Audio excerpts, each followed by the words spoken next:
Welcome to Wisdom Work. I'm here today with Claire Dubois, and I'm so excited to have her as a guest today. I know I keep saying that lately, but I really am excited to be here with Claire. Claire and I met about, it was 3 years ago now, I guess 2 years ago on International Women's Day.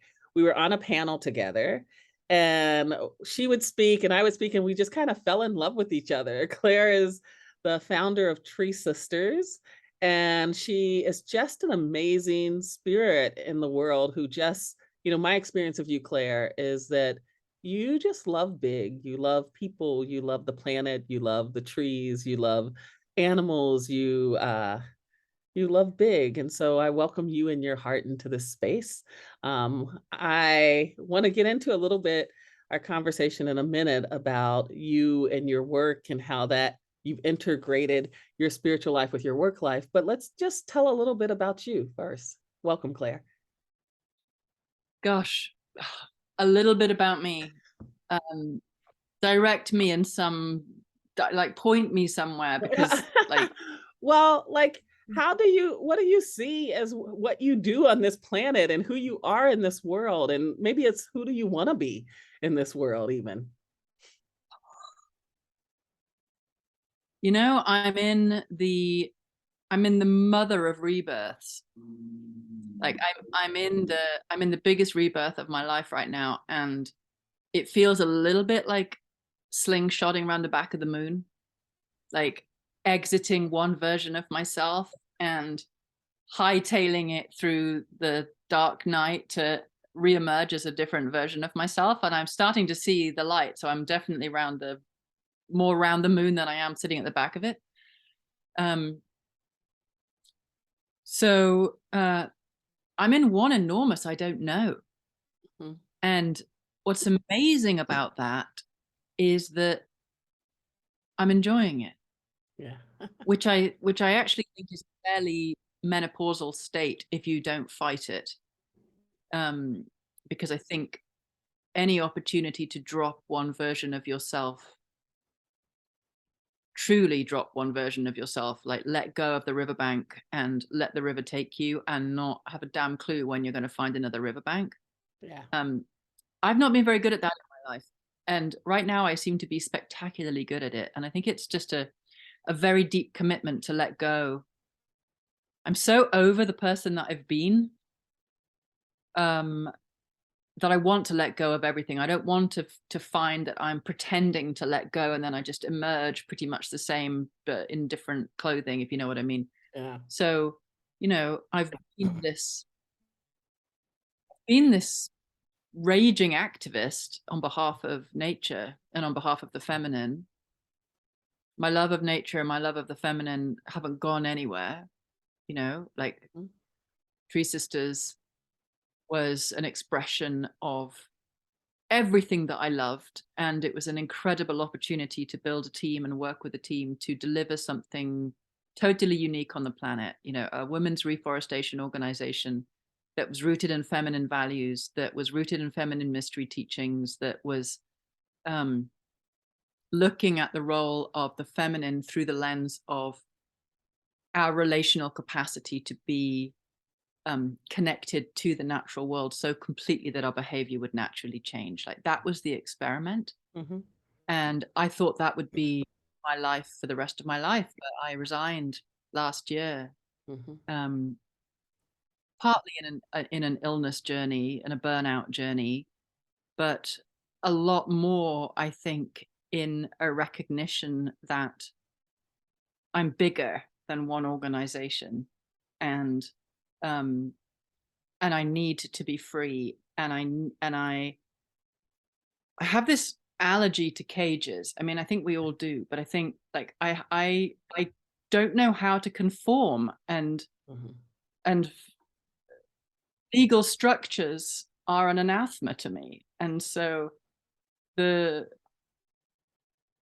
this death process of letting go of what I thought was my life's work and letting go of the public positioning that gave me, as a public figure Mhm. out front on behalf of the trees, letting go of the momentum that gave me in terms of access to people, like letting go of everything that identity that I had was hooked into, Uh-huh.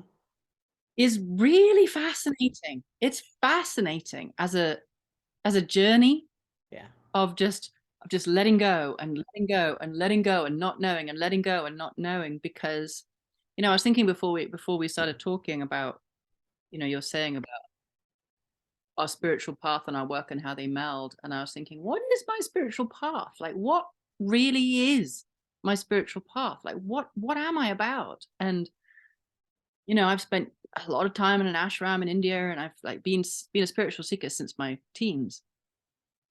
But when it all comes down to it, all I really want is to merge with nature. Yeah. I just want to know myself as all things.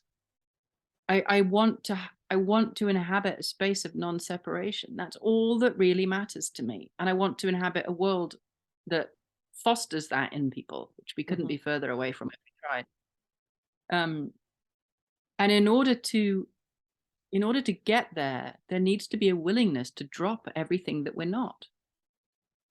And so to let go of the conditioning and let go of the stories and let go of what I think human life is telling me that I'm supposed to be in order to be acceptable in this culture. Like, all of that needs to become so mutable that the snowdrop that I am can start to break through the pavement of what I'm not. And so actually I feel like I'm more, now that I've dropped my work, I feel like I'm more in integrity with my spiritual path than I've ever been. Yeah. Um, which is also fascinating because while I was basically a climate activist and screaming from stage about carbon and trees and all the rest of it, I'd moved so far away from one element of my spiritual path.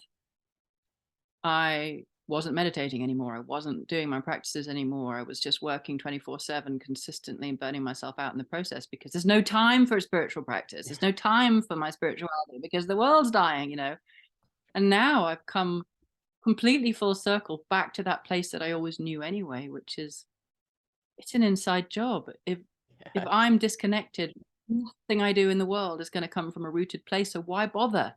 Like, the number one job that I have is to reroot in myself, so Yeah. that what emerges through me carries the wisdom of Earth and the cosmos. And so Hmm. there you are.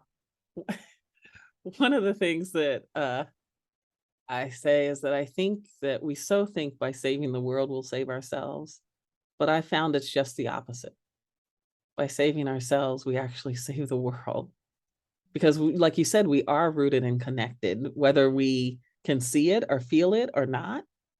And what I've experienced in you, even in this short period of time, Claire, that makes me really excited for you, is that I see you finding more and more of yourself, and like and knowing maybe even more that you matter, which is kind of an interesting kind of thing, and letting go of that connection and finding yourself more. And so I'm curious about, what are you learning about Claire? Oh my God. Whoa, that's a huge question. um, I'm learning that I have been hiding all my life. I've even managed to hide on the public stage brilliantly. I've done an incredible rendition of someone that's not hiding at all. And actually, um, parts of me have been so afraid, um, that I haven't known how to bring myself forward. So it's like, I always think of like false floors inside us, where we've built up survival strategies, Mhm. like false floor over trauma, trauma, false floor. And this like massive undigested crap that we just couldn't process as we were going through life. And so periodically, you have a dark night of the soul and you fall through another false floor, and then you come out and there's daffodils, and Yeah. you discover a whole load more about yourself. And my overworking was was in part, I got to learn so much about myself. Like, I grew enormously through the decade that I was growing Tree Sisters, and at the same time, I let the overwork consume me to the point that I could almost completely desert myself. Mm. And so, in the absence of the overwork, and in the very humbling journey of realizing what it actually takes to start resting when you haven't allowed yourself to ever rest, because if you rest, you'll feel, and you don't want to feel. Even though I'm one of the most, you know, outrageously sensitive people that I know, partly why, the not feeling bit, the managing to suppress all those false flaws. As I've not been working and my nervous system has been starting to unwind, uh, I've been crashing through false flaws, like crashing through them, and building up a head of steam on the descent towards myself, and discovering how much I've hidden from. One of the primary things I've hidden from being joy, Yeah. and not just pain, but joy. It's like when you create any form of self-defense or survival strategy that is a defense tactic, you're not just defending against the frightening stuff that you can't face happening again. You're defending against the love and the joy and the everything. So it's like you become this impermeable membrane. And so I've been discovering um, why I've always felt dishonest all my life. And I could never put my finger on it because I am ridiculously honest. If anything, I am over honest. Like, it's been one of my things, is just being so transparent. And yet I've always felt dishonest, and now I know why. And it's because I have hidden and been unavailable and not fully known my heart, and Yeah. wanted to stay small and safe, even though I've been prancing about on the global stage. And so, outside of all of that, I'm much slower than I thought I was, because I've been going so fast. Actually, my real nature, slow. Like, I'm slow. And I also am discovering that when I give myself permission to even consider what joy is, Mhm. there's like a creative landscape inside me that I I turned away from it, but I actually got turned away from it through severe mercury poisoning, where I almost died in my late 20s. Like, right at that point, I was writing books, I was painting, I was singing, I was deeply, deeply creative. And then I had the mercury poisoning and it all went. It just Mm. went. There was nothing. I couldn't access nothing. And I'm starting to feel Yeah. that ground again. And it's like, oh my God, yeah, the making music, the writing, the painting, it's within, like, I can smell it. It's Yeah. coming, like the spring is coming, like I can smell like, oh my God, I'm gonna be creating in a whole other way, and there's a part of me going, seriously, aren't you here to try and save the world? Because Mm. that's what I've been obsessed with since my 20s. Like, how do we stop destroying everything? And I'm sort of quietly answering that part of me as that arises from a connected place. Mhm. I'm available for anything. Yes. The first thing is, it has to arise from a connected place, not from a panic place, not from a cerebral place, not from I should Yes. be, but because I can't not. Yes. So that's what I'm discovering. I think we're such a culture. What I hear you speaking to is this part of our culture that's so hooked into imitating instead of integrating. And so we Oh have my God. people who This is are imitating doing that work and being, present and showing up, and we've become masterful at it, right? instead of really integrating what do those things mean? What does it mean if I really am connected and show up in the room? Then, part of that, what sometimes is going to mean like, well, wait a minute, we had to stop. I can't bulldoze through this, right? Or we need to take a breath together, or, I'm excited, I want to go this way, even though we plan to go this way. All those things that change when we're really, really present. And so I'm just excited to hear you as my friend, as my sister friend, claiming more and more of your life, because I think it actually is what it means to really be alive and not just be the walking dead. Oh my God. Mm. Yeah. And it's so ironic. Well, I mean, for me it's hugely ironic because everybody's looked at me and thought I was the opposite. This beacon in the world of truth speaking. Well, I have been truth speaking to the depth that I could above those false floors, and until I took the time to say, okay, everything else back off, I need to bottom this out. I got to drop, Mhm. you know. I was doing a very good rendition of aliveness, except I knew I was dead, Yeah. and I've been horribly ill, Mm. horribly, horribly ill. And I'm only just discovering all the different ways in which my body has taken the brunt of this forcing behavior.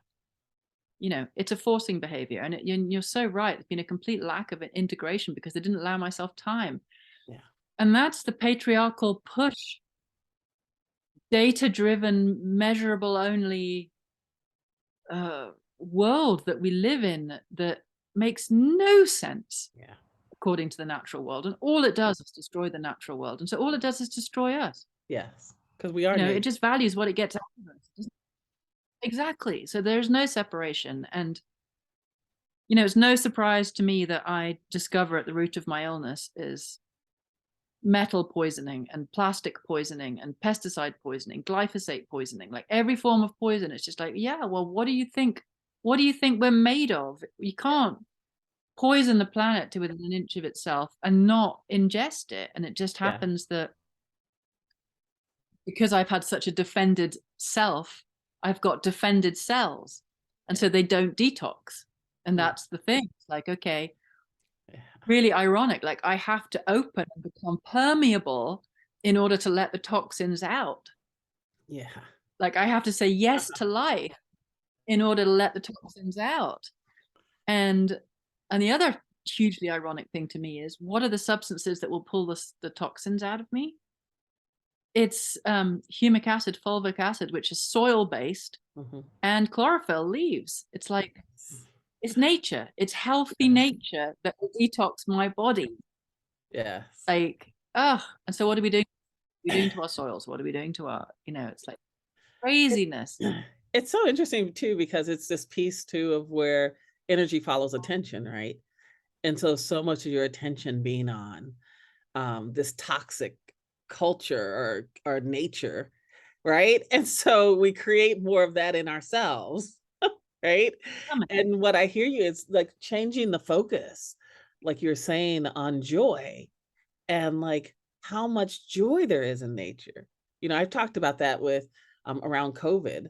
I always, I said that people who are the most afraid of it, so often I think we call it to us, right?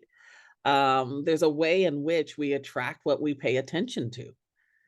And so, how then do we pay attention to the um, rehabilitation of the earth, or the flow of the earth, or the generosity of the earth, and are building on that? And not to say that we ignore um, the toxicity and things that we've been doing to the earth, but what do we focus our attention? What are we building more of?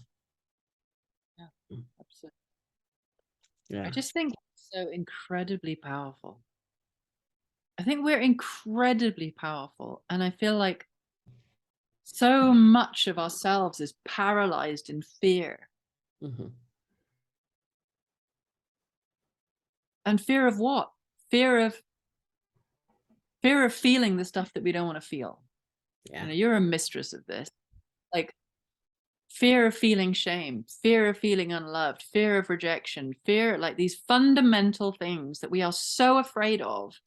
We will contort ourselves a million times over in all these subtle and non-subtle ways in order to be the thing that won't feel those feelings again, rather than bottoming out and addressing and digesting and integrating those feelings, Yes. embracing them, becoming friends with them, so that we no longer need to walk through life trying to avoid everything. It's like, Hmm. how can we know who and what we are if we live in a perpetual state of conditioned and largely unconscious avoidance? Yeah. We can't. Because we're terrified of intimacy. No, we can't. And so that's why, in another way, it's like I feel as if I'm doing the most important work of my life, even though I'm not working, Mm. Yeah. because I'm carving a path of consciousness through all these debris fields inside myself that I've been in avoidance of, which aren't just mine, they're my ancestry. You know, Yeah. it's like recently I had this crazy experience of I was having difficulty breathing and had this huge chest pain, and I was trying to cry my way to the bottom of the chest pain. Mm. And at the end of my out breath was this whole realm where if I could just stay at the end of the out breath on empty, it opened up in my lungs Mm. into these memories that weren't my own. Mm. And I went into this realm which felt like the matrilineal, my father's mother's line. Mm-hmm. Mm. And I could hear voices. I could smell fabric and Wow. touch fabric. I could remember the Bible as the book of the Lord. I suddenly was acutely aware of how much incredible religious indoctrination had come down that side. I don't know any of them. I didn't even know my Yeah. father's mother very well. She died when I was 4, but she had 9 miscarriages, Mm. and Mm. I could feel the death of babies all the way down that line, and it was like, and it was all sitting here in my lungs, and it Mm. was just like the weight I could feel was this weight of conditioned religious, like, you are this, you will be this is how you live. To be like this is sin. To Mm. be like, to be expressed as ourselves was sin.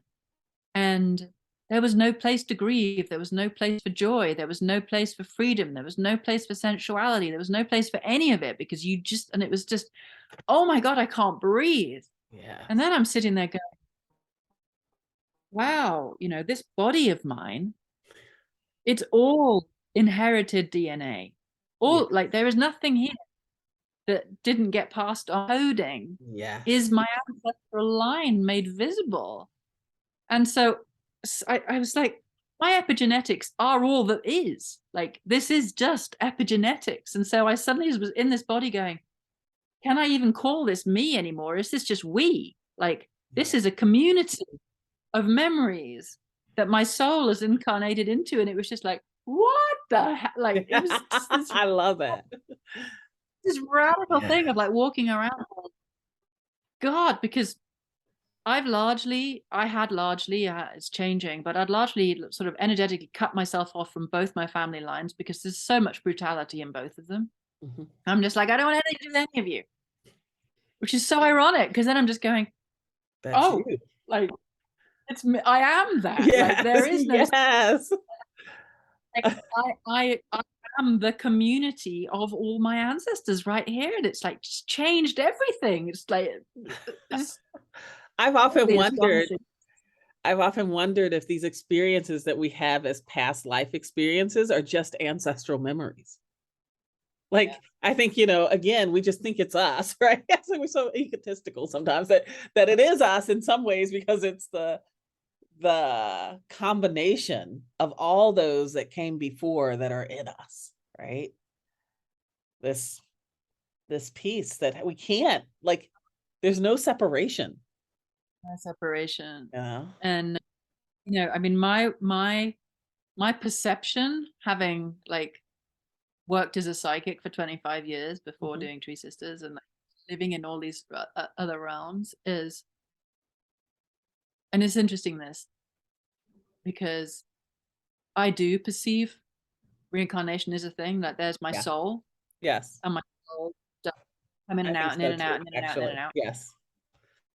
But I think I've come to believe that we can reincarnate through the same family lines, Hmm. and not necessarily do, but Yes. I think Yep. there is a chance that we can.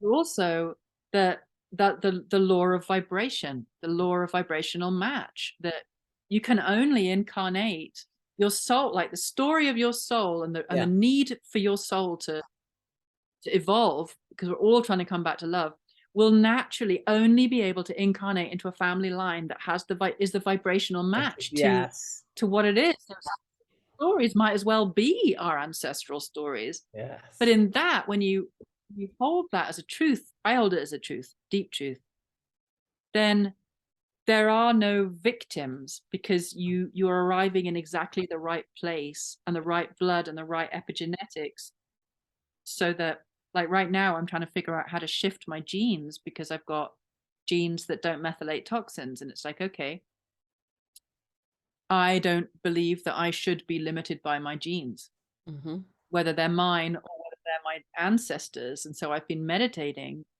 on the MTHFR gene, which is this non-methylating gene.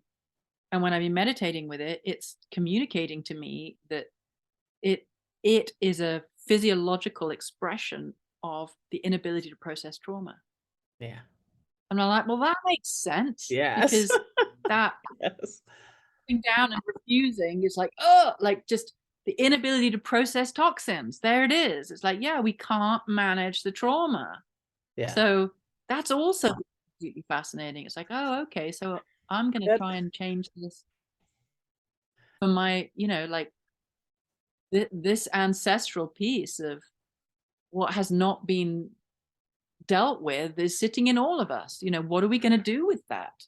How are we going to be in relationship with that? it's so interesting too, because, one of the first conversations you and I had was about like what it takes to survive some of what we've survived, right? And not in a victim kind of place, but just the like, what does it take, right? And in my book, The Underground Railroad, one of the things that I talk about is the difference between as you as a white woman and me as a black woman, and where we tend to get stuck in that processing of trauma. And what a piece of it that I say is that often in white bodied people, one of the things that happens is that you avoid being in the mess, being in the breaking through the floors, um, and want to jump straight to the claiming of the wisdom. And I hear some of that in your your journey. And as brown bodied people or black bodied people, that what we tend to avoid is we know the mess so well and cling to it. We avoid claiming the wisdom from the experience of being in the mess. And so we actually grab a hold of the opposite sides of the journey. And so that's why I think we have a great medicine for each other, actually, and healing with the trauma. I know how to be in the mess. That's part of why I often will say people call me to work in their companies when people can't get along, because it's like, I know that space. I know how to move in that space. I know how to shift there, you know. And I wonder what comes up for you and like hearing me speak some of that. Well, it's interesting because I know the mess. Hmm. I've lived Hmm. I've lived in it. Like I haven't been able to avoid it. Like, and I think of myself as I've thought of myself much more in this life as a shadow worker than anything else, because it's been so hard and there's been so Yes. much shadow. And at the same time, I also have been becoming aware this last year of how conflict avoidant I am. So I'm incredibly brave Hmm. in some respects, like braver than I agree. most people I know, actually, like, you're in the same category in terms of being the willingness to, like, just sit in the agony of the truth and just face it. Like, there's just not many of us that I've met. So I have that side to me, which means that I can sit with anybody else's pain. Like, I've never not been able to sit with anybody else's pain. I'm not afraid of it. Yeah. I'm not afraid of other people's pain. And yet, on the other side, um, I am extremely afraid of conflict and will avoid it. And I've been like, wow, that's really interesting. I didn't realize that about myself. Like, there I was thinking I'm really good at this whole bit of um dealing with the shit, but actually, um there's a way in which I don't know what it is. I don't know whether it's because I'm so porous. I don't know. Um I don't know. So that's a mystery that I'm sitting in. One of the things that I became aware of inside of Tree Sisters towards the last, the last 4 years of it was um my spiritual journey and the deepening to which I had one wisdom from that grittiness that Mhm. was true learned wisdom from an experience, from my life experience. There was a point at which I started to talk about stuff, but because I wasn't able to take the time to keep deepening into my own spiritual journey, Mhm. it started to feel like words that weren't grounded in truth. So, I could speak from a place of felt knowing, and then it became more conceptual knowing because I was less and less able to walk my talk. Yeah. And so one of the reasons that it actually made it I had to step away from work was because I was becoming incredibly out of integrity with it. Mm. I was not able to walk my talk anymore. I was not able to rest appropriately. I was not able to listen to my body. I was driving over everything. So I was this figurehead of so-called wisdom, and I felt like a total fraud. Mm. So, and I didn't know who I was anymore outside of that publicly. Like, I could show up and be the speaker that anybody wanted me to be because I'm outstanding on stage, but was I living it anymore? Yeah. No. So this also is my coming back into humility and coming back into integrity with not knowing, and going back into the sludge inside the pupa and being prepared just to find out that a different pair of wings are going to come out the other side, and not not being the thing that anybody wants me to be, and like just being in the sort of emergent mysterious process. So yeah, it's fascinating to hear what you say, and I don't understand it Yeah. from my own. Yeah. It's not my truth, it's your Yeah. truth, and so you've lived it and you perceive.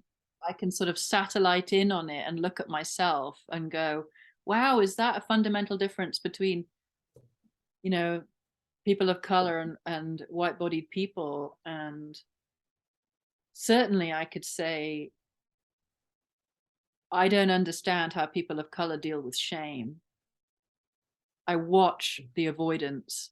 I deeply watch the avoidance of white-bodied people, and the toll that has taken on culture and the planet and people of color. It's like there is a massive dissociative pattern which runs our world. Well, and some of it for You me know, comes from the question of it runs. what does it take to initiate us? What does it take for each of us to grow up? And those are some of the places where I see we get stuck with growing from our adolescent adult selves to our initiated adult selves. Um, and when you're speaking, I also had to think of the piece. There's a piece that Clarissa Pinkola Estes talks about wounded instinct. She talks about how when there's a trauma, when we don't have good intuition in place for whatever reason, there becomes a wounded instinct. And she said, which makes us prey for predators, external and internal. Oh And wow. there's a piece in which, we tell people to follow their intuition, but if you have a wounded instinct, your intuition is off. And I think that there's a piece there where it's like, unless we're doing the healing around that wounded instinct, which I think elders help because they can help us learn how to trust and listen for, to kind of recalibrate that instinct for us, to help us recalibrate for ourselves. And so I wonder if some of what you're speaking about is some of that. Is Well, and also that in white culture, our elders are largely thrown away. yes, You know, we don't have a culture of respect for elders, not the way no, indigenous culture does. You know, yeah, like uh how we live as a culture. God, these are raging generalizations. I know.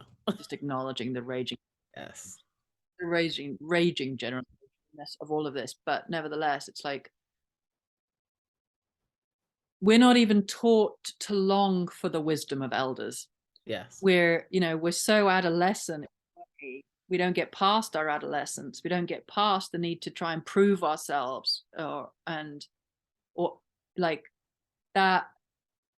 I think misplaced sense of needing more and needing more and needing more actually being a dissociative version of needing more and more and more of this, mhm, and understanding the enormity and expansiveness of our own spiritual nature versus being cut off from that, and but still having that longing for more, just being externalized into this competitive consumeristic culture that we've got, yeah, that is intimacy averse, like true intimacy averse, the intimacy that comes from intimacy with self first, deep mhm, spiritual intimacy with self first and planet, is just like lost underneath this ever speeding up technology obsessed world that I find so bizarre. mhm. It doesn't it doesn't teach you to bow to your elders. Have you watched the film Women Talking yet?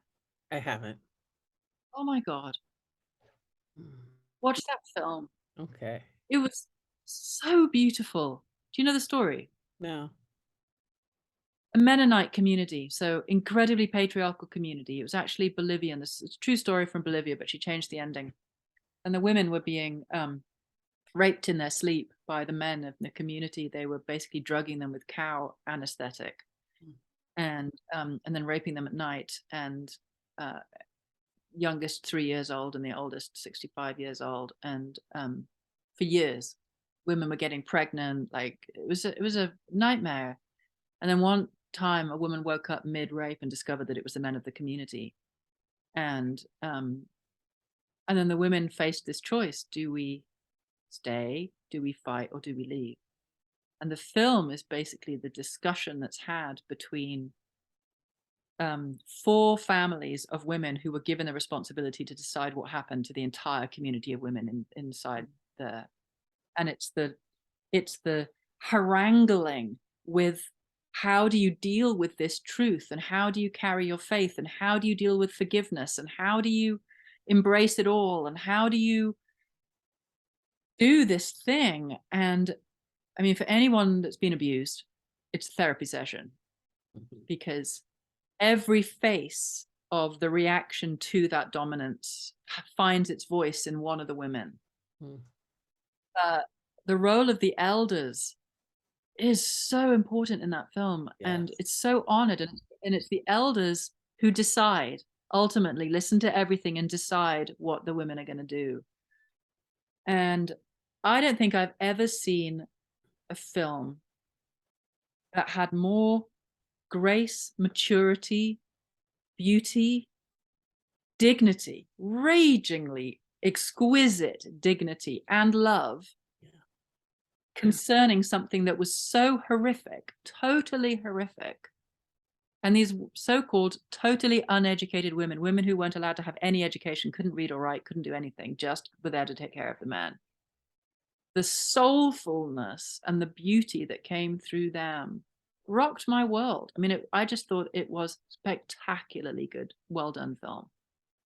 But I came away with so much from it. And part of what I came away from was with this role of the elders, Yes. with with what it would take off us in our youngness to know that we are guided by those with the experience and the spiritual maturity.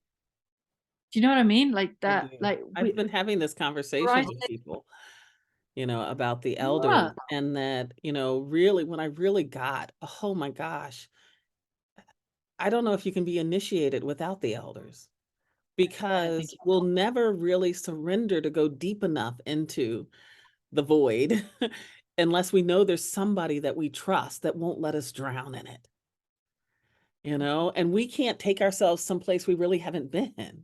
So we have to have uh people who are that we trust and that we know will consider us first, that can give us some uh direction when we can't see. Yeah. Yeah. It's in our fire and water program where we do initiation for adults, one of the things that I've noticed is there's two things that block that initiation.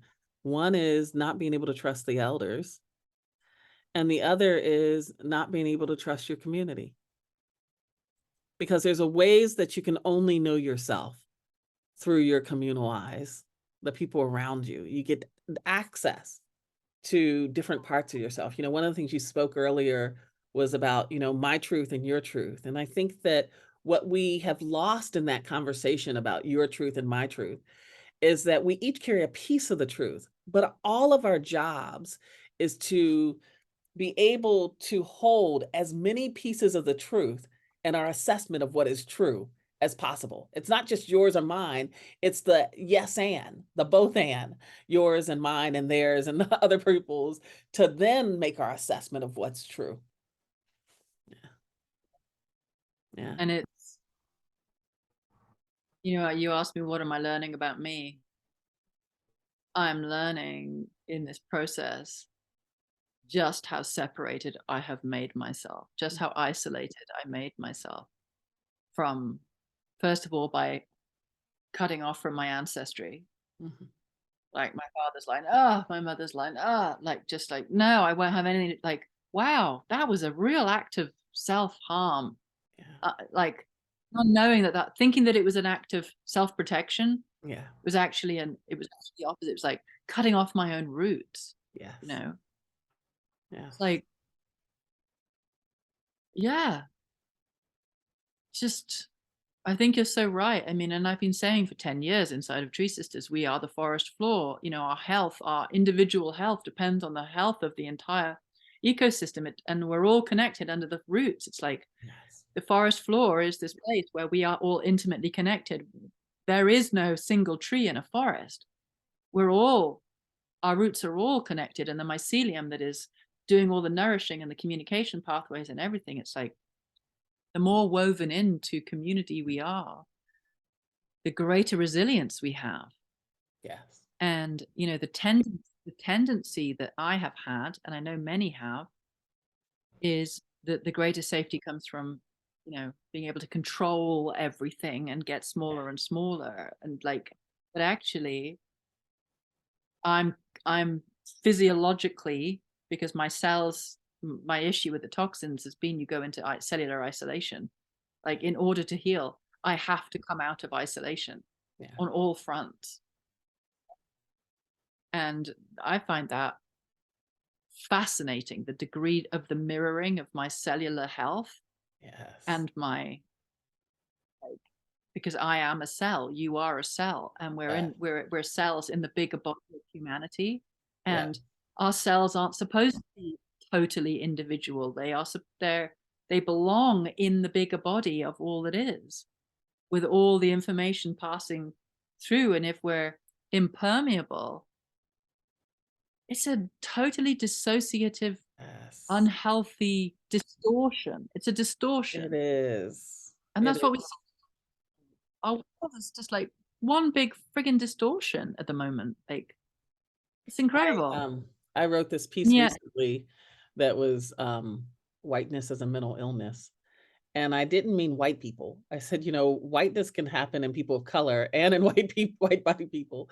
Um, but it is a distortion. It's that we see things in this way that, and I equated it to schizophrenia in some ways. It's like there's things that we just can't see that we think we are, you know? And it's so interesting to bear witness to how that plays out. Yeah. In this culture that believes in the myth of independence. Yeah. It's it's upside down, it's inside out, it's dehuman or inhuman. It's like Yes. it's so shocking. And then we've built our global system out of that dissociative, it is a schizophrenic state. Yeah. It really is. I mean, you're Yeah. totally right. And then we buy into it. And then I'm like, people start to feel so freaked out that they're starting to feel unsafe. And I'm like, well, feeling safe in an insane world Yeah. is a form of insanity. Yes. Like, I'm terribly sorry, but the process of waking up to just how mad it is Yeah. isn't comfortable. It isn't comfortable. Yes. It's not supposed to be comfortable, but Yeah. we're not going to change it Yeah. unless we're willing to see it for what it is. It's like desperately flawed Mm. and so cruel. And it basically, it just perpetuates loneliness. You know, Zach Bush, I was listening to one of his things a little while ago, and it was so fascinating because, you know, I'm suffering from severe heavy metal poisoning. Mhm. And one of the things that metal does is it coats the cell. And when it coats the cell basically, it's like an armored cell. The cell's like, Mhm. you know, everything's dangerous. Therefore, I'm going to Mhm. shut down. I'm going to shut down. I'm going to hold my reserves. So none of this water is going to come in or out. And like, you know, and you go into a state of isolation, and the cell can become so isolated, it doesn't know that it's part of a body anymore. Mm. And so it starts to replicate itself, Ah. and it creates its own body, which is a tumor.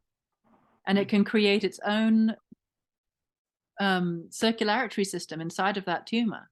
And what's it doing? It's an isolated cell Yeah. that is so desperate for community that it literally starts to create a cancer. I was just like, oh my Yeah. God. You know, that is, even at a cellular level, it just wants to belong. So Yes. it'll create something Yes. to belong to, Yes. you know. So it's like Something. suddenly you're looking at cancer as a profound, as a expression of profound isolation. Yes. But the global heart doesn't acknowledge that in teaching people away from their basic instincts and their belonging to nature, and then that loss of connection to nature, meaning that we can poison our planet to within an inch of its life, and therefore poison ourselves, and therefore create an internal toxic state that puts us into an experiential sense of total isolation where we cannot feel because Yes. we're metal clad and we're distorting everything inside. And then are we surprised that we've got people who in their isolation just pick up guns and go around and start shooting everybody? Yeah. You know, what is an expression of a diseased cell? The diseased Yeah. cell that our culture is ongoingly creating by the lie that we're perpetuating of our separation, and then the poisoning that we're doing as a result of it. It's like I've been in what we're seeing in our conversations world is a perfect expression. I've been in conversations too about like the difference between fitting in and belonging. And that fitting in, this of being who we think people need us or want us to be, it creates these transactional relationships as opposed to real belonging where you just get to show up and be you.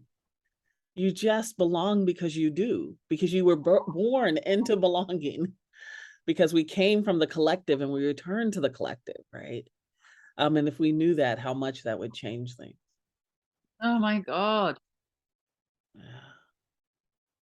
You know, which to me is it's like it's like white culture just took a machete to the circle, just took a machete to everything that was valuable about a true community so that it could dominate the shit out of everything.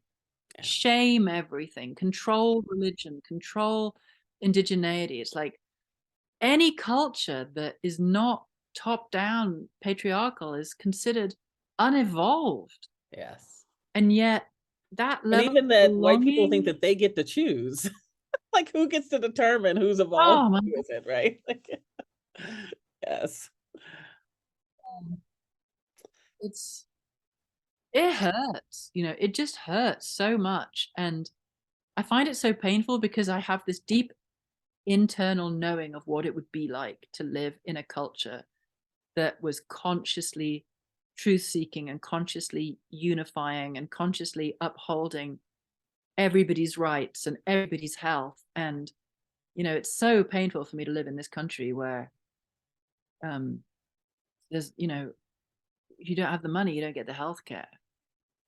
If you don't have the money, you don't get the good education. It's just Yeah. like it's the basic rights of people. It's going down in my country now. England's losing the plot as well. But like there are countries around the world who make it so that everybody is taken care of. Like your basic humanity matters. Like Yeah.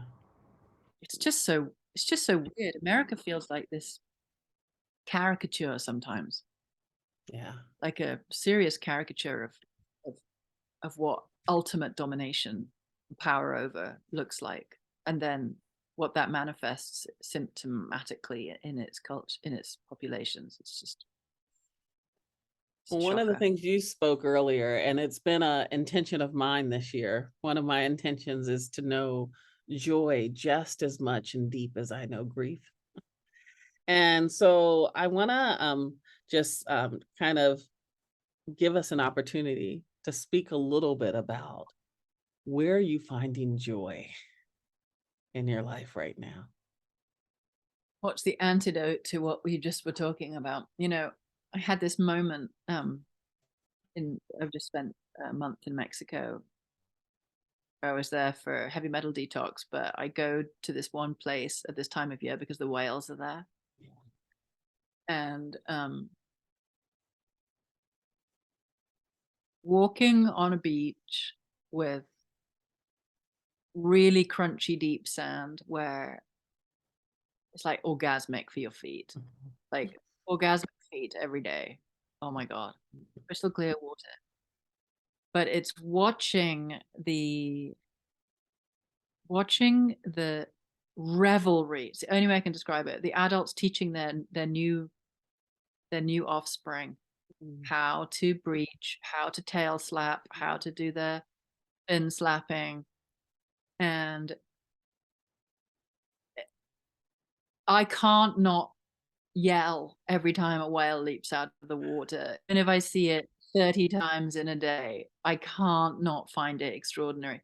But there was this one moment where I was having a particularly dismal day. I just got a bunch of medical results and I was frightened. And something in me said, go get on the water now. And I said to Mark, we're getting on the water now. Just put your shorts on, ran down to the water, got into a kayak, paddled out. And I was like, just stop. And we stopped. And about 10 minutes later, this mother whale, she just came up next to us. Like she just Oh, came up and she can only have been about 20 foot away.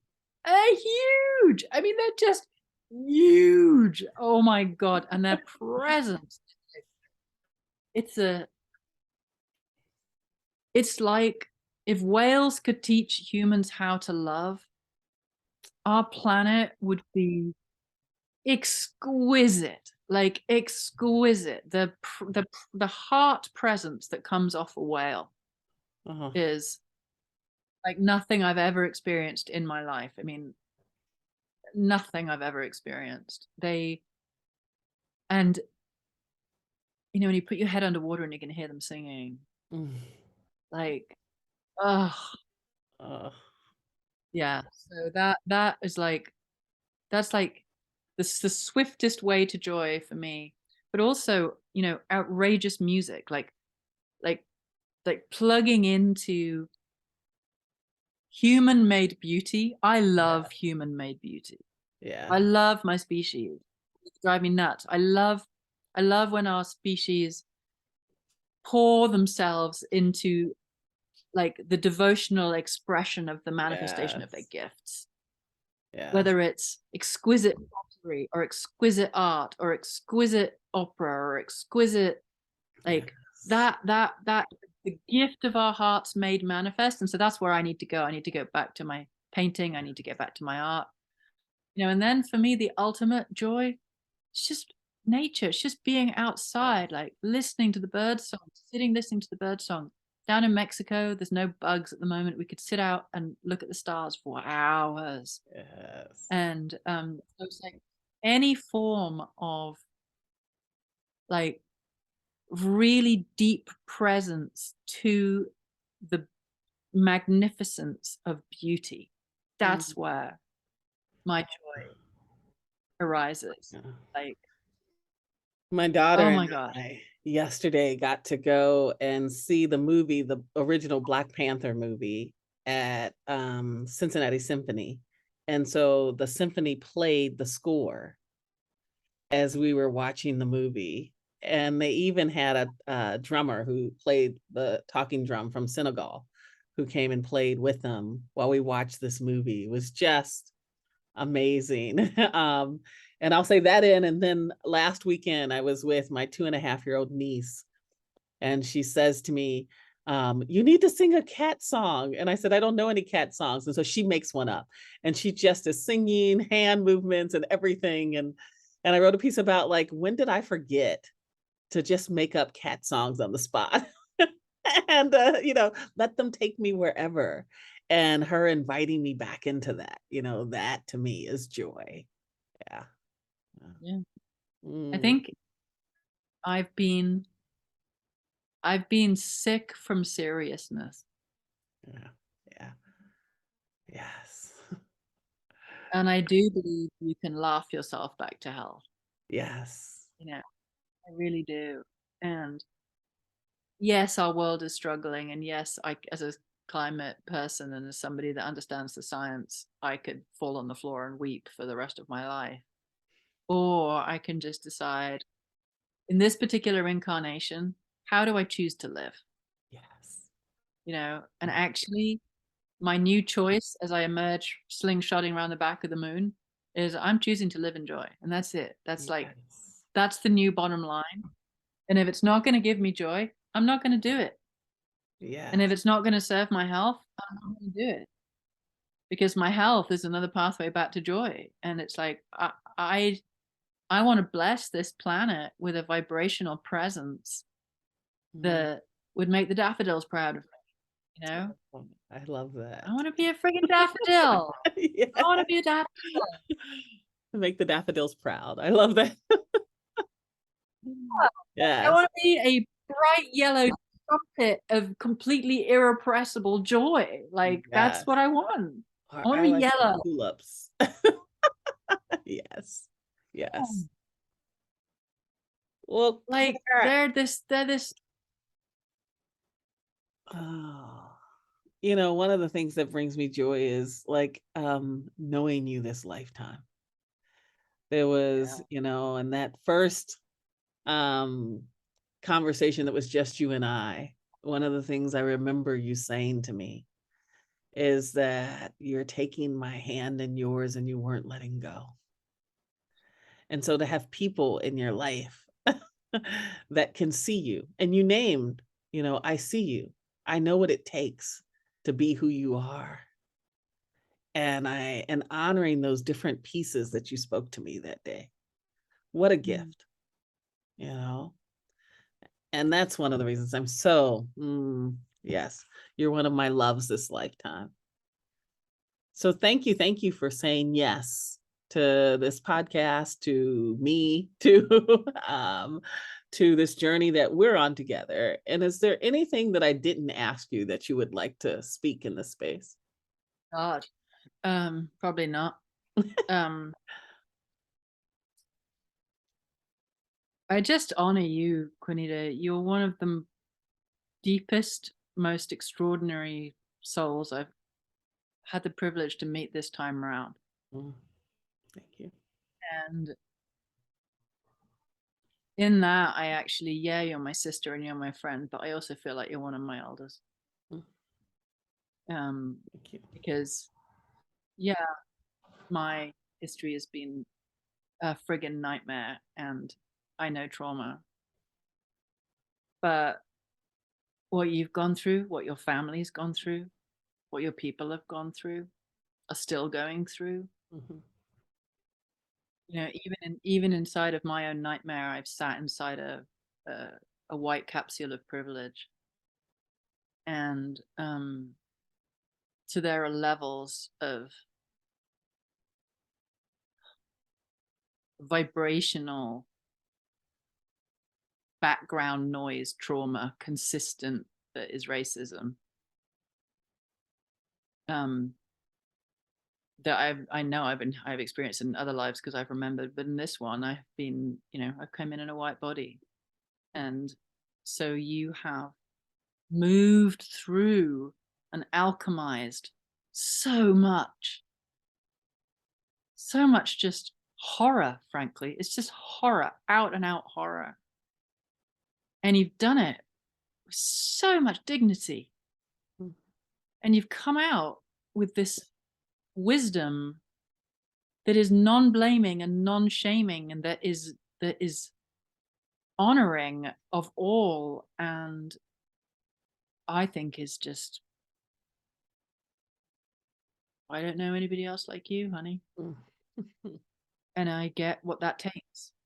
I can't know what your particular journey has taken, but I know what trauma takes. I know what it takes to alchemize it so completely you can come forward gracefully and Mm. non-shamingly. It's a huge Mm. journey. So I Thank just want to you. honor, I want to just Thank you. totally And honor what you've And done. the journey continues, right? Like we all continue to like get an opportunity to learn it at a deeper and a deeper and a deeper layer for all of us. Yeah. So thank you once again for saying yes. And I will get contact information for you to hand out to people in the podcast. So if they want to reach out and connect and see what you're up to, then we'll figure that out. Um, yeah, and I'm just, again, just grateful for your yes and your friendship. Thank you.